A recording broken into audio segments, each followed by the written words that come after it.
मित्रों, आज हम सुनेंगे वीरा चतुर्वेदी जी की कहानी मुक्ति। मैंने कहानी पूरी पढ़कर साप्ताहिक नीचे डाल दिया। सिर उठाया तो नीरा को पास खड़े पाया। तुमने शिवानी की कहानी पढ़ी ना मम्मी? क्या दर्दनाक एंड किया है ना? उसने मेरी तरफ जिज्ञासा से ताका। शायद मैं एक क्षण जवाब न दे सकी थी। किसी तरह अपने पर काबू पाकर मैंने कहा, अंत सुखद है नीरा। एकदम मुक्त कर दिया नायिका को उसके बेटे ने। उसकी पल पल की व्यथा से मुक्ति दे दी थी उसे। क्या कह रही हो मम्मी? नीरा पास पड़ी कुर्सी पर जैसे बहस की मुद्रा में आ बैठी।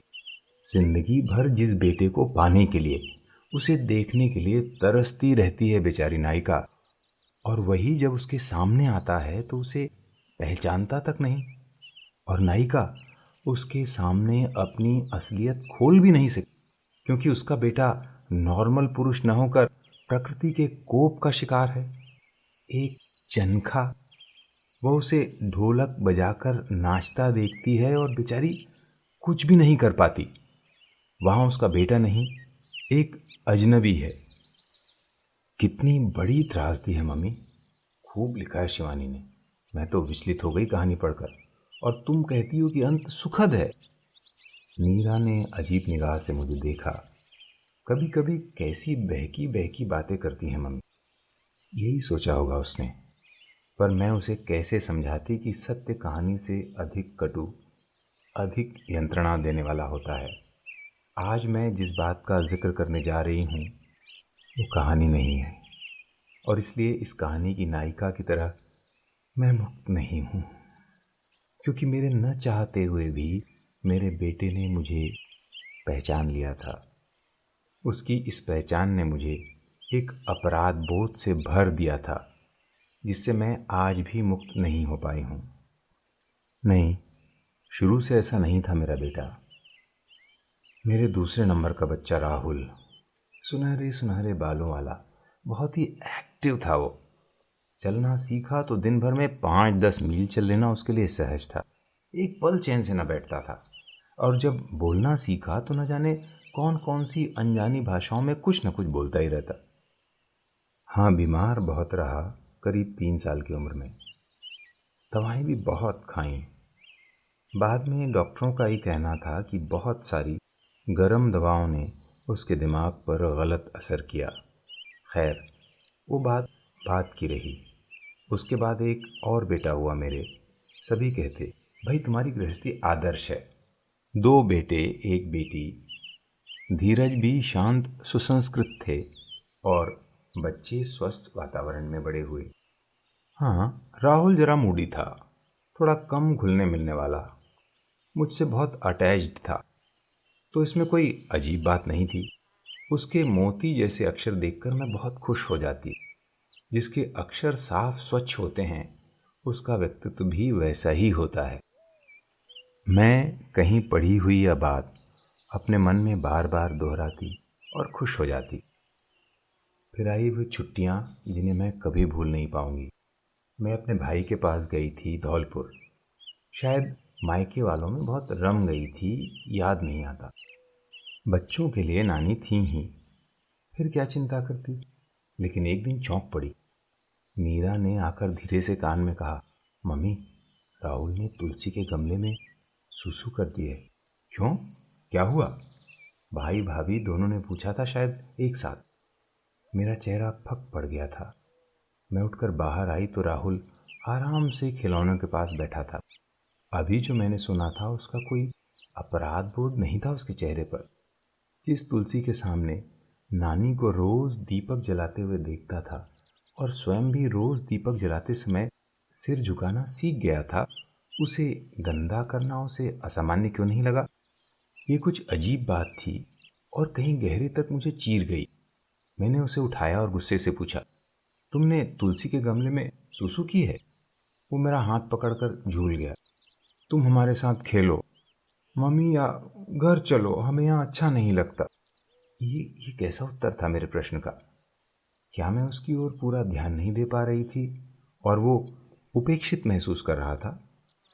पर सभी की आंखों में उस दिन मुझे एक संदेह सा झलकता दिख पड़ा, या कि वो मेरी शंकालु दृष्टि की प्रतिच्छाया थी, नहीं जानती। उसके बाद का इतिहास काश मैं भूल पाती। पर पत्थर पर खुदे अक्षर भी कभी मिट पाते हैं, और सच में मुझे अपना हृदय पत्थर कर लेना पड़ा था। राहुल के मोती से अक्षर न जाने कहाँ बिला गए। लिखता तो न जाने क्या आड़ा टेढ़ा। आंखों में सूनापन कभी ऐसा वहशी रूप ले लेता कि छोटा बेटा अतुल डर से कांप जाता। खिड़की पर खड़े होकर ऊंची आवाज में उसका गाना, मेरे सपनों की रानी कब आएगी तू, मुझे चीर कर रख देता। पड़ोसियों की अजीब आशंकाओं से भरी नजरों का सामना करते करते मैं खुद ही विक्षिप्त सी होने लगी। डॉक्टरों के इलाज ने घर की अर्थव्यवस्था को तोड़ कर रख दिया, और सदा के शांत धीरज भी कभी कभी अपना धैर्य खोने लगे। राहुल का घर से निकलना बंद हो गया। मैं उसे घर में ही रखती, अंदर से ताला बंद। किंतु उसकी हरकतें अधिक से अधिक आक्रामक होती गईं। मैं समाज में क्या, अपने सगे संबंधियों से भी कट सी गई थी। हाँ, मेरे एक जेठ जी जरूर राहुल को वश में करने के लिए घर में आ डटे थे। रिटायर्ड टीचर थे, और अब जब वे उसे उसकी गलत हरकतों पर बेतों से मारते तो मैं आंसुओं से अंधी आंखें लिए नाश्ता बना रही होती। उसकी चीखें सुनते सुनते मेरे कानों में कुछ भी सुनने की शक्ति नहीं रह जाती। घर के कोने कोने में धूल की परतें जमती जा रही थीं। मेरा किशोर बेटा जवान होता जा रहा था, और उसका पागलपन, हाँ अब कह रही हूँ, उसका पागलपन बढ़ता ही जा रहा था। पागल खाने के उसके चक्कर, बिजली के झटके अब रोज की बात हो गए थे। दोनों बच्चे उसके खौफ से दुबके रहते, और हर आने जाने वाला मुझे समझाता, क्यों इन दोनों बच्चों की जिंदगी बिगाड़ रही हो, इनका ख्याल करो, राहुल को पागल खाने में छोड़ दो। और मेरा दिल हाहाकार कर उठता जब वो आकर मेरे पास बैठता और कहता, अम्मा। हाँ, वो मुझे अम्मा ही कहता था। अम्मा, थोड़ा सा आम का अचार दो, या अम्मा सैंडविच बनाओ ना। उस समय क्या उसे कोई पागल कह सकता था? धीरज कभी बड़ी आजीजी से मेरी ओर देखते। वे भी अपने में ही घुटते थे। मुझे कभी अपना राजदार नहीं बनाया उन्होंने। हर दिन नरक की पीड़ा झेल रहे थे हम सब, कि एक दिन राहुल को न जाने कब ताला खोलकर भागने का मौका मिल गया। हमें तब मालूम पड़ा जबकि एक भीड़ हमारे दरवाजे पर आकर खड़ी हो गई। एक बलिष्ठ से आदमी ने राहुल को गर्दन से पकड़ रखा था। हम सब मुजरिम की तरह उसके सामने सिर झुकाए खड़े थे। राहुल ने एक बच्चे को पत्थर मारा था, और वो बच्चा लहूलुहान खड़ा था। उन्होंने क्या क्या कहा याद नहीं, बस आखिरी शब्द जो हमारी ओर फेंके गए थे अब भी याद हैं। पागल है तो पागल खाने में बंद कराइए, ऐसे क्यों छोड़ रखा है इसे? कभी किसी की जान ले लेगा तब होश में आएंगे क्या? धीरज उस रोज आपा खो बैठे। मैंने सैंडविच बनाने के लिए सब सामान तैयार किया हुआ था। मैं किचन में गई, और धीरज ने न जाने कब एक टैक्सी बुलवा ली। इतना दृढ़ मैंने उन्हें पहले कभी नहीं देखा था। मैं असहाय सी ताकती रही, और वे एक नौकर की मदद से राहुल को मेरे सामने से खींच कर ले गए। क्या उसने मुझे पुकारा था? नहीं मालूम। मैं न सुन सकती थी, न समझ सकती थी। बलि के लिए ले जाता बकरा मिमियाता है, वैसी ही कुछ आवाज आई थी मेरे कानों में। राहुल ने घर छोड़ दिया था। जिंदगी को चाहिए होता है एक घर। मौत तो बंजारिन है, कहीं भी खेमे गाड़ लेती है। उस समय मौत का ख्याल ही आया था मेरे जहन में, उसकी नहीं, अपनी मौत का। मेरा एक हिस्सा उसी दिन मर गया था शायद। फिर आई पागल खाने के चक्करों की बारी। उसके लिए नए कपड़े ले जाती, वहाँ की नर्स आदि से उसे ठीक से देखने की मिन्नतें करती, तरह तरह की चीख पुकारों, अर्ध विक्षिप्त विक्षिप्त किस्म के लोगों के बीच राहुल कैसा शांत सा लगता था, कुछ अजनबी सा। पर मुझे देखते ही उसकी आंखों में एक चमक सी आ जाती और मैं आशान्वित हो उठती। पर मेरा घर खंडहर हो गया था। एक दिन वहाँ के डॉक्टर ने मुझे समझाया, आप कुछ दिन बाहर हो आइए मिसेस भटनागर, आपके परिवार के लिए ये अच्छा होगा और सही कहूँ तो राहुल के लिए भी यही अच्छा होगा। आप बार बार न आएं तो वो आपको भूल सकेगा, यही बेहतर है सबके लिए। उन्होंने बहुत कुछ समझाया था हम दोनों को। राहुल ठीक नहीं होगा ऐसा विचार था उनका। वह घर भी नहीं जा सकेगा तो रिश्ता तोड़ देना ही ठीक है, व्यावहारिक है। उस दिन घर आई तो दोनों बच्चे सच में ही बड़े निरीह लगे। उन्हें उपेक्षित करके कहीं मैं अपनी भूल दोहरा तो नहीं रही। उसी रात हमने निर्णय ले लिया। धीरज ने छुट्टी की दरखास्त दे दी और ट्रांसफ़र के लिए प्रार्थना पत्र भी।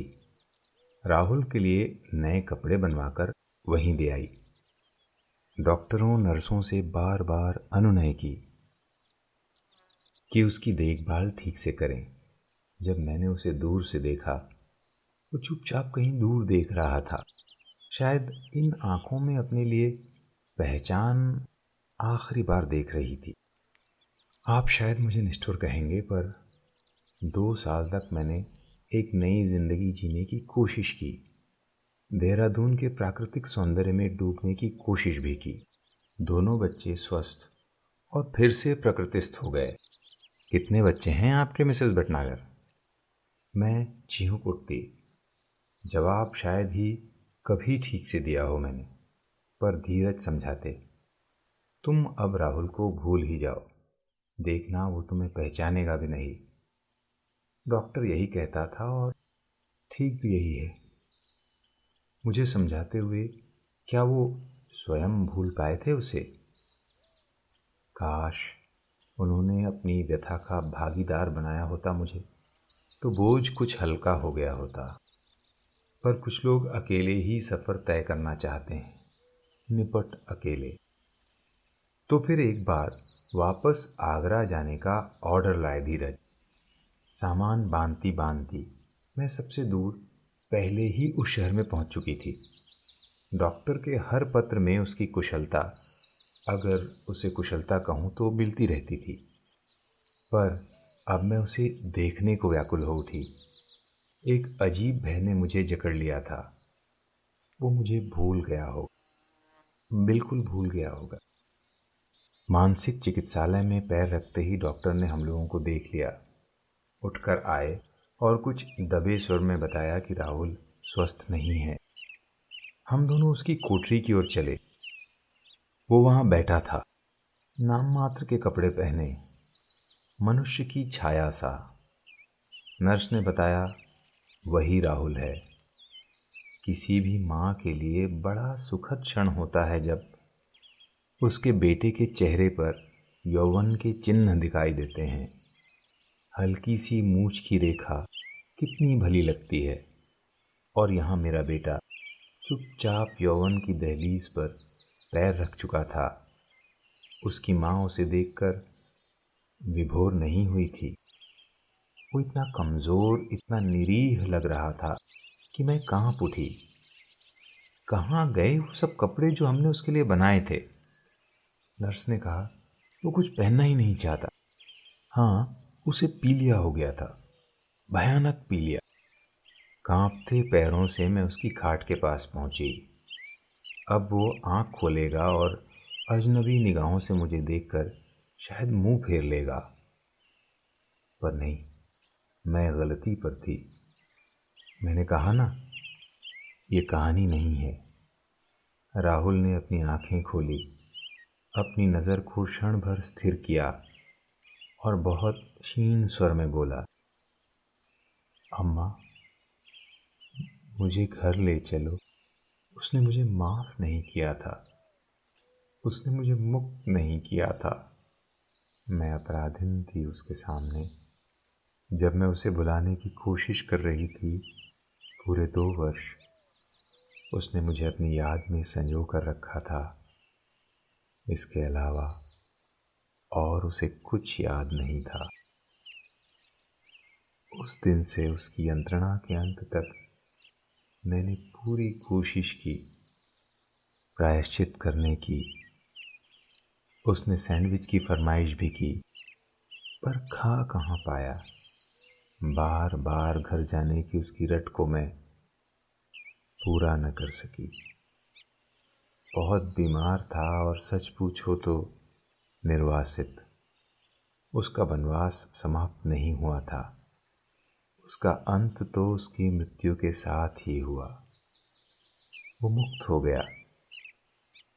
पर मैं शिवानी की नायिका की भांति सौभाग्यशालिनी नहीं थी। मैं वो मुझे भूला नहीं था, भूल नहीं सका था।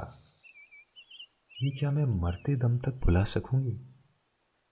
उसके प्रति निष्ठुरता के अपराध बोध से मुक्ति नहीं है, कहीं नहीं है।